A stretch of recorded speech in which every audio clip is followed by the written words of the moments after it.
વાપીમાં માતાએ નોકરી પર જવાનું કહેતા યુવતી ઘરેથી ચાલી ગઈ, જ્યારે અન્ય યુવતી બર્થડે પાર્ટીમાં જવાનું કહી પરત ન ફરી.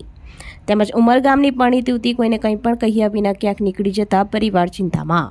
વાપીના ભડકમોડા ખાતે નાની સુલપણમાં મણિનગર ખાતે પરાગભાઈ પટેલની ચાલીમાં રૂમ નંબર 4માં રહેતી 20 વર્ષીય આરાધ્યા ઉર્ફે સંગીતા રામદાસ સુખરામ યાદવ મૂળ રહેવાસી યુપી છેલ્લા 3 દિવસથી નોકરી પર જતી ન હતી, જેથી માતા પાનાબેન રામદેવ યાદવે નોકરી પર જવાનું કહેતા આરાધ્યાએ જણાવ્યું હતું કે મારે નોકરી કરવી નથી. બાદમાં મોટી બહેને વોટ્સએપ ઉપર મેસેજ કરી જણાવ્યું કે મેં ઘર છોડ કે જા રહી હું, મુझे ढूंढने की कोशिश मत करना, मम्मी को बता देना.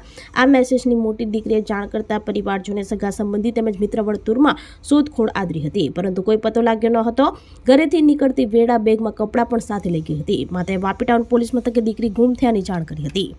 તેમજ અન્ય એક વાપીના લવાછા ખાતે પીપરિયા હરિયાણા હોટલની બાજુમાં સાલિગ્રામની રૂમમાં રહેતા રજબ સત્તાર શેખ મૂળ રહેવાસી ઉત્તર પ્રદેશની 19 વર્ષીય દીકરી નાઇઝા બાનો ગત 29 નવેમ્બર 2025ના રોજ રાત્રિના 10 કલાકે વાપીના લવાછામાં પીપરિયા ખાતે કનૈયાનગરમાં સુનીતા ભાભીની ચાલીમાં રૂમ નંબર 3માં રહેતા મામાના દીકરા સલમાનને તેણીની બહેનપણીની બર્થડે પાર્ટીમાં જાઉં છું એમ કહી ગઈ હતી, જે પરત ન ફરતા પરિવારજોને શોધખોળ આદરી હતી, પરંતુ કોઈ બાળ મળી ન હતી, જેથી પિતાએ વાપી ડુંગરા પોલીસ મથકે જાણ કરી હતી.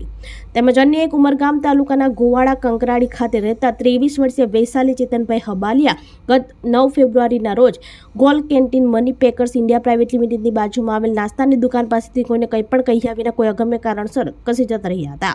તેમની શોધખોળ કરતા કોઈ ભાળ મળી નથી અને તેઓ આ દિન સુધી પરત ન ફરતા ઉમરગામ પોલીસ મથકે ગુમ થયાની ફરિયાદ કરી હતી. જો કોઈ વ્યક્તિને ગુમ થનારની ભાળ મળે તો નજીકના પોલીસ મથકે સંપર્ક કરવા જણાવ્યું હતું. વધુ તપાસ પોલીસે હાથ ધરી છે.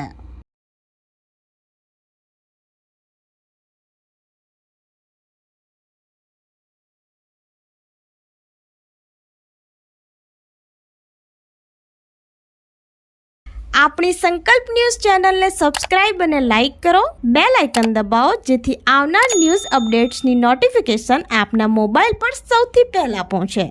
Like, subscribe and share the video.